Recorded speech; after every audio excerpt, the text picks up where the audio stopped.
네, 이번 시간에는 배열이라고 하는 것에 대해서 알아보겠습니다. 영어로는 array, array라고도 부릅니다. 자, 우리가 지금까지 그 데이터를 저장하는 형식, 변수죠. 이 변수라는 것에는 한 가지의 정보를 담는 방법만을 우리가 배웠습니다. 예를 들면 뭐가 있을까요? 달러 만약 멤버라고 하는 member1이라고 하는 변수에다가 이렇게 하는 거죠. egoing 그죠? 이렇게 하면 member1이라는 변수에는 egoing이 들어가고 마찬가지로 member2에는 K8805를 넣을 수 있겠죠. 그죠? 자, 그런데 여기 있는 요 방법들은 하나의 변수에 하나의 값만이 들어가는 형식이죠. 근데 여기 있는 요 하나의 변수 안에 여러 개의 값을 저장할 수 있는 방법이 있습니다. 그리고 여러 개의 값을 저장했을 때의 장점은 일단은 어떻게 여러 개의 값을 저장하는지부터 살펴본 다음에 알아보도록 하죠. 자, 여러 개의 값을 저장할 때는 이렇게 하시면 됩니다. 자, 예를 들어서 우리 반의 학생들 클래스라고 하는 변수를 정하고요. 이 변수 안에다가 여러 개의 값을 넣기 위해서는 이렇게 하시면 됩니다. array egoing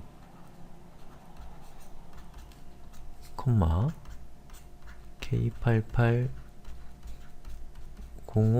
자, 이렇게 하게 되면 이 클래스라고 하는 하나의 변수 안에 egoing이라는 문자열과 K8805라는 문자열을 담을 수 있게 되는 겁니다.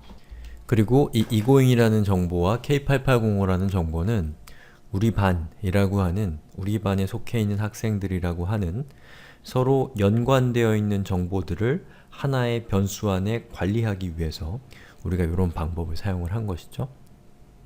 자, 요것보다 조금 더 단순하게 사용하는 방법은 앞에는 똑같고요. 그리고 뒤에는 array라고 이렇게 적는 것 대신에 대괄호 그리고 egoing 자, 콤마 K8805 그리고 대괄호 닫고 세미콜론 자, 이렇게 해주시는 방법도 있고 요 위에 있는 것과 밑에 있는 방법은 정확하게 동일한 방법입니다. 자, 그러면 이 클래스라고 하는 이 변수에 담겨있는 값을 가져올 때는 어떻게 하면 될까요? 만약에 여러분이 요 클래스 안에 담겨있는 첫 번째 값을 가져오고 싶다. 그러면 얘는 0번입니다. 그리고 두 번째 값을 갖고 오고 싶다. 그럼 얘는 1번이에요. 자, 그러면 한번 해볼게요.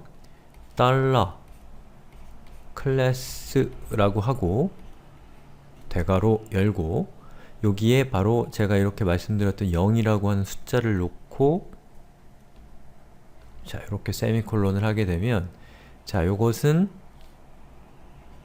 egoing이 됩니다.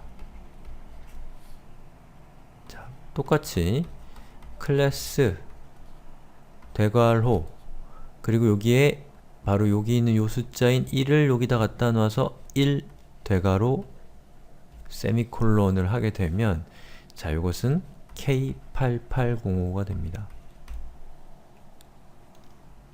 자, 이런 식으로 이 배열, 이런 식으로 배열이 담겨있는 변수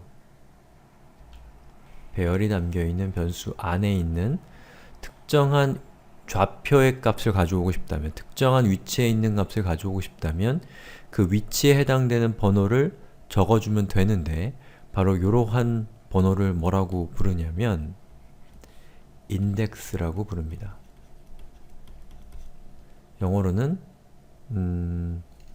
자, 위에 거 지울게요. 영어로는 index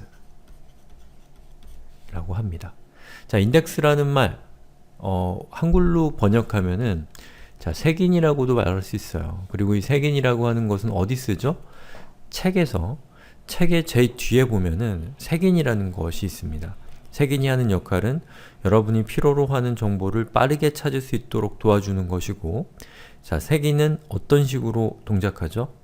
예, 기역, 니은, 디귿, 리을, 미음, 비읍, A, B, C, D, E, F, G 이런 식으로 어떠한 단어의 첫 글자에 해당되는 기호별로 단어들을 정리를 해놨죠. 그래서 여러분이 찾고자 하는 단어를 그 색인을 통해서 빠르게 찾을 수 있도록 해주잖아요. 이것도 마찬가지로 여러분이 찾고자 하는 정보에 대한 위치 정보를 담고 있는 색인입니다. 그럼 여러분이 이 정보를 통해서 그 데이터를 빠르게 가져올 수 있다. 그 데이터를 찾아낼 수 있다 라고 하는 것이 색인의 역할입니다. 자, 그러면 진짜 코드를 한번 보죠. 자, 여기 보시는 것처럼 자, 멤버라고 하는 변수에 대괄호로 시작했고 대괄호로 끝났습니다. 그리고 값과 값은 콤마로 구분을 하고 콤마와 콤마를 구분자로 하는 값들이 이렇게 위치를 하게 되면 바로 이 형식이 배열을 정의하는 형식이 돼서 그렇게 정의된 배열이 여기 있는 대입연산자를 통해서 멤버라고 하는 변수에 저장된 것이죠. 아시겠죠? 이렇게 코드를 작성하시면 된다는 겁니다. 자, 그리고 저장되어 있는 값을 가져올 때는 자, 보시는 것처럼 요 멤버 변수의 이름을 적고 대괄호, 그리고 여러분이 원하는 정보의 좌표값인 인덱스의 번호를 이렇게 입력을 하시면 예, 그 번호에 해당되는 정보를 가져올 수 있다라는 겁니다. 그리고 프로그래밍에서는 숫자를 0부터 카운팅한다는 거 아시죠? 그렇기 때문에 첫 번째 데이터의 인덱스 값은 0이 되고 1이 되고 2가 되는 것입니다. 자, 이 결과는 여러분이 직접 실행을 해보시고 확인해 보세요. 자, 그러면 우리 한번 또 왜? 라고 하는 질문을 던져보죠. 만약에 배열이 없다면 이라는 것을 우리가 생각해 보면은 배열이 왜 필요한지를 더 잘 알 수 있게 되겠죠. 자, 제가 여기 예제를 적어놨는데요. 여기 있는 예제를 한번 살펴볼까요? 자, 4.php죠. 자, 여기 있는 이 예제를 보시면 자, 제가 하나, 둘, 세 개의 함수를 정의했습니다. 그리고 그 함수가 리턴하는 값은 예, egoing, k8805, 소리 알기 이렇게 되는 거죠. 즉, 함수는 하나의 값만을 리턴할 수 있습니다. 왜냐? 리턴 뒤에 올 수 있는 값은 이렇게 하나의 값이기 때문에 자, 그렇기 때문에 우리가 만약에 배열과 같은 수단을 쓰지 않는다면 함수가 리턴할 수 있는 값은 하나이다 라는 것이죠. 자, 그런데 저는 get members라고 하는 요런 이름을 갖고 있는 함수를 호출했을 때 멤버들의 리스트, 멤버들에 대한 정보를 한꺼번에 받고 싶어요. 자, 그런 경우에 바로 배열을 사용을 하는 겁니다. 자, 그럼 배열을 사용한 코드를 한번 볼게요. 어때요? 아주 심플하죠? 자, 여기 보시는 것처럼 getMembers라는 변수를 함수를 정의했는데 return 값이 어때요? 자, 아까 보셨던 그 배열의 변수, 배열을 담은 변수 대입연산자 그리고 배열에 해당되는 바로 이 부분이 그대로 여기에 있는 거죠. 그렇게 해서 이렇게 되어 있는 부분이 return 되게 되면 getMembers라고 하는 이 함수의 내용은 예, 바로 요 위에 있는 요 값과 같아지는 것이죠.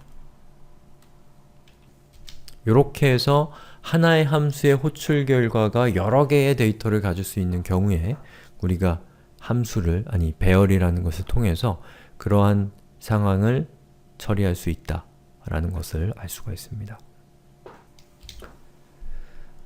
자, 그리고 만약에 여러분들이 이 함수를 호출을 했을 때 그 리턴 값이 배열이다. 예, 그런 경우에 그 리턴 값에서 특정한 인덱스의 값을 가져오고 싶다면 이렇게 하시면 됩니다. 자, get members라고 하는 함수를 호출을 했죠. 그럼 그 함수의 리턴 값에 의해서 이 뒤에 있는 값이 여기에 있는 템프에 저장이 됩니다. 자, 그럼 템프 안에는 배열이 저장되어 있는 상태이기 때문에 그 배열에 있는 만약에 두 번째 값을 가져오고 싶다. 그러면 요 템프의 대괄호 안에 인덱스로 1을 적어주게 되면 자, 0, 1에 해당되는 K8805가 요곳에 여기에 나타나서 화면에 K8805가 출력될 겁니다. 직접 확인해 보세요. 자, 근데 이것보다 좀 더 편리한 방법이 있습니다. 자, 요걸 보시면 어때요? get members를 호출하고 그 뒤에 대괄호 1이라고 바로 붙여졌죠? 변수에 담는 과정 없이. 그렇게 되면 바로 이 K8805라는 요 값이 이곳에 도착하고 에코를 만나면 화면에 K8805가 출력이 됩니다. 자, 그런데 이 경우에 여러분들이 조심해야 될 것은 자, 지금 보고 계신 이 함수 뒤에 바로 이 배열의 특정한 인덱스를 호출하는 요 문법은 PHP 5.4 버전 이후부터 지원되는 문법이기 때문에 여러분이 사용하고 있는 PHP 런타임의 PHP 컴파일러의 버전에 따라서 이 기능은 사용할 수도 있고 사용할 수도 없기 때문에 다소 위험성이 있는 방법이라고 할 수가 있겠습니다.